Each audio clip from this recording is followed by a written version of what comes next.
세계 최강 미군이 가장 무서워하는 무기, 급조 폭발물 IED를 아시나요?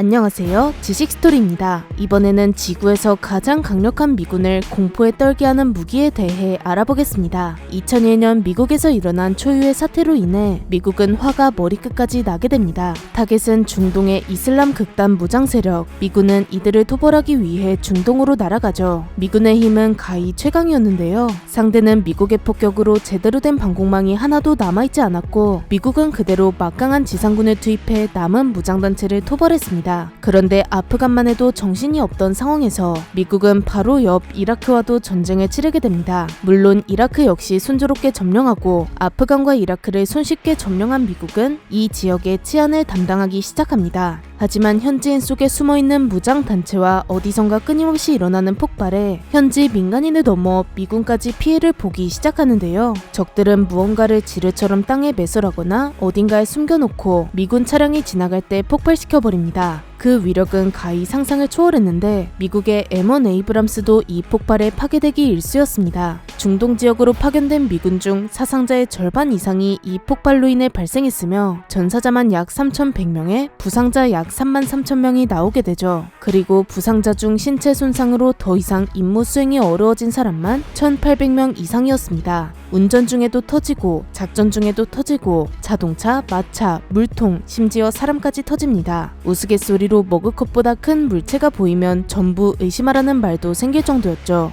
도대체 언제 어디서 뭐가 터질지도 모르는데 만약 폭발해서 운 좋게 본인은 피해를 입지 않았어도 옆에 있는 동료들이 끔찍하게 죽어가는 상황이었습니다. 이때 심리적 충격은 가히 상상하기도 힘들겠죠. 이렇게 사람을 죽이기도 하며 사람을 신체적, 정신적인 이유로 더 이상 정상적으로 살기 힘들게 만들고 그 최강이라는 미군마저 공포에 떨게 만드는 이것은 바로 급조 폭발물 IED입니다. 이게 도대체 뭔지 자세히 뜯어보겠습니다. 먼저 급조 폭발물의 정의에 대해 살펴보면 화약과 같은 폭발할 수 있는 폭발물과 이를 터뜨릴 수 있는 뇌관으로 구성된 모든 것들로 개인 혹은 단체에서 직접 만든 모든 폭발물을 칭합니다. 흔히 사제 폭탄이라고도 부르죠. 이는 화학물질의 결합으로 만들 수도 있고 기존의 폭탄을 개조해서 만들 수도 있습니다. 뭔가 이름만 들어보면 그렇게 강해 보이지는 않는데요. 급조라는 이름이 주는 무게감 자체가 굉장히 어설프고 가벼워 보입니다. 정규군에서 사용하는 정밀하고 세밀한 폭탄과는 달리 뭔가 투박하고 급하게 만든 것처럼 위력도 그리 강해 보이지 않죠. 하지만 실상은 정반대입니다. 중동 지역에서 급조 폭발물의 주요 대상은 전차나 험비 등 미군의 차량입니다. 상대가 무겁고 단단한 미군의 차량이라면 어지간한 폭발로는 기스밖에 내지 못할 텐데요. 그런데 급조 폭발물은 험비를 뒤집고 전차를 파괴합니다. 급조라고 해서 어설프게 만든 폭탄이 아니라는 뜻이죠. 오히려 접근성 좋은 물건으로 간단하고 빠르게 만들 수 있으며 심지어 폭탄에 다양한 기폭 장치를 장착해 원격으로도 폭발시킬 수 있는 무시무시한 무기입니다. 그럼 이렇게 무서운 급조 폭발물의 시작은 역시 미군과 가장 많이 싸운 중동 무장단체일까요? 아닙니다. 현대에 들어 무장단체들에 의해 발전한 것은 사실이지만 급조 폭발물의 역사 자체는 상당히 오래되었는데요. 다시 급조 폭발물의 정의를 살펴보면 그냥 개인이나 단체가 제작한 폭탄을 뜻합니다. 따라서 도대체 어디까지가 급조 폭발물이고 정규 폭탄인지 경계가 굉장히 모호하죠. 급조 폭발물의 시작 시기가 언제인지 자료마다 의견이 분분하지만 화약이 발명되고 얼마 되지 않아 그 역사가 시작된 것은 분명합니다. 따라서 아주 먼 과거부터 급조 폭발물이 사용되었는데 과거 미국의 남북전쟁과 1, 2차 세계대전, 6.25 전쟁과 북아일랜드 분쟁, 그리고 베트남전에도 급조 폭발물이 흔히 등장하곤 했습니다. 현대에서는 규격에 맞게 생산해 정규군이 사용하면 정규 폭탄으로 분류되고 그냥 있는 재료로 폭발만을 위해 만든 무기를 급조 폭발물로 분류하고 있습니다. 이는 비정규군이 사용한다는 말이며 또 굉장히 저렴해야 한다는 뜻이기도 한데요. 실제로 급조 폭발물은 가성비가 굉장합니다.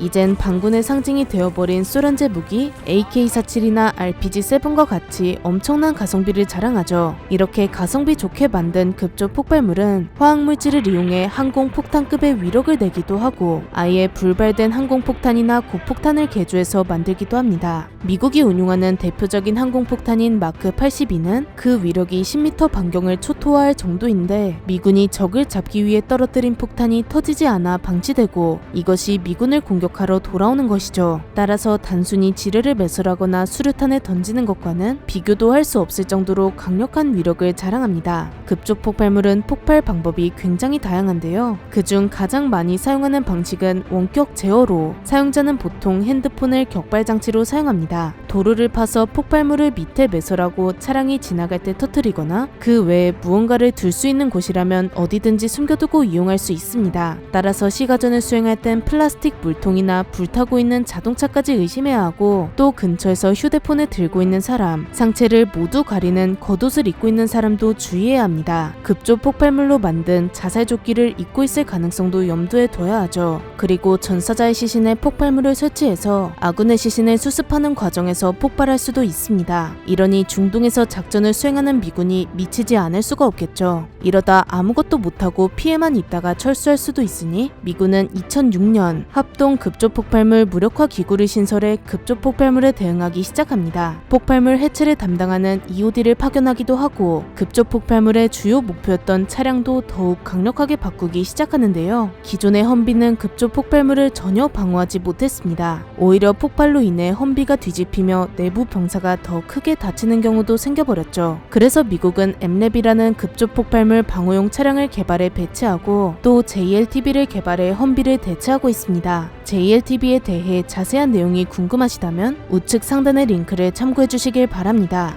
여기까지 중동 지역의 미군 피해 사례를 중심으로 급조폭발물에 대해 알아보았는데 사실 급조폭발물이 이렇게까지 먼 이야기가 아닙니다. 이는 중동의 무장단체들만 사용하는 것이 아니기 때문이죠. 과거 2013년 미국에서 한 충격적인 사건이 발생하는데요. 많은 인파가 몰려든 행사의 클라이막스에서 범인이 설치한 사제 폭탄에 의해 수많은 사람이 죽거나 다쳤습니다. 이때 범인이 이용한 사제 폭탄이 바로 그 유명한 밥솥 폭탄입니다. 범인은 압력밥솥에 폭발물과 쇠구슬, 못 등을 넣어 살상력을 더욱 극대화했죠. 이 사건으로 인해 전 세계가 한동안 버려진 밥솥을 보거나 공항에 밥솥이 있으면 두려움을 느끼곤 했습니다. 또 우리나라에도 급조 폭발물로 인한 폭발 사건이 있었는데요. 2017년 연세대 기계공학과 사제폭탄 폭발 사건으로 담당 교수에게 앙심을 품은 연세대 대학원생이 일으킨 사건입니다. 범인은 쇼핑백에 택배 박스를 넣어두곤 교수 연구실에 걸어두었습니다. 의심 없이 상자를 연 교수는 텀블러로 만들어진 조잡한 사제폭탄을 마주했고 그대로 폭탄이 폭발해 교수가 다치게 됩니다. 범인은 살상력을 높이기 위해 나사등을 넣어두었지만 약한 폭발력에 크게 다치진 않고 화상을 입는 것으로 그쳤다고 하는데요. 이 사건을 계기로 전국의 대학 교수가 대학원생에게 친절해졌다는 후문이 있지만 여하튼 이렇게 일반적인 사회 구성원도 만들 수 있는 것이 급조 폭발물입니다. 앞선 사건처럼 누군가에게 앙심을 품고 사건을 일으킬 수도 있으며 불특정 다수를 향해 공격할 수도 있죠. 이게 급조 폭발물의 무서운 점입니다. 누구나 구할 수 있는 물건으로 누구나 조금만 공부하면 만들 수 있으니 규제하기가 쉽지 않습니다. 급조 폭발물의 주된 재료가 질산암모늄인데요. 이 질산암모늄은 비료로 널리 쓰이기 때문에 질산암모늄이 들어있는 비료만 구하면 강력한 폭발물을 만들 수 있습니다. 그래서 미국에서는 허가된 농부 이외의 사람이 질산암모늄이 들어있는 질소비료를 구매하면 FBI로부터 추적된다고 합니다. 이런 방식으로 조금이나마 규제하고 있죠. 그런데 급조 폭발물에 대한 방패가 마련될수록 창도 다시 발전하기 마련인데요. 급조 폭발물 IED는 폭발 성형 관통자라는 뜻의 EFP로 진화했습니다. EFP는 통 안에 성형 작약을 넣고 앞에 금속으로 된 라이너를 덮은 폭탄으로 이게 표적을 앞에 두고 폭발하면 라이더가 원뿔 형태로 마치 총알처럼 날아가게 됩니다. 그리고 상대를 무참히 뚫어버리는 방식이죠. 기존의 IED는 폭발이 사방으로 퍼지지만 EFP는 에너지가 앞을 향하는데요. 전차 측면 수준의 중장갑도 무리 없이 뚫을 수 있는 위력입니다. 그렇다고 만들기 어려운 구조도 아니기 때문에 미군은 더욱 강력한 급조 폭발물 대응 수단을 마련하고 있습니다. 일례로 휴대폰 전파를 방해하는 제밍을 전차에 달고 무장단체가 급조 폭발물을 조작하는 것 자체를 막았는데요. 이것으로 어느 정도 피해를 막았지만 무장단체도 또 다른 방법을 찾아냈습니다. 휴대폰 조작 대신 리모컨을 이용해 급조 폭발물로 적외선을 쏘다가 그 위로 그대로 차량이 지나가서 적외선이 끊어지면 폭발하는 방식을 사용했죠. 그러자 미국은 적외선을 재밍하는 방식으로 해법을 찾고 있습니다. 지금 이 순간에도 창과 방패의 싸움이 계속되고 있는데요. 각자의 목적을 위해 싸움은 불가피하지만 부디 어느 쪽도 인명피해가 크지 않길 바랍니다. 이렇게 미군이 가장 두려워하는 무기, 급조폭발물 IED에 대해 알아보았는데요. 영상이 유익하셨다면 구독과 좋아요 부탁드립니다. 감사합니다. 지식 스토리였습니다.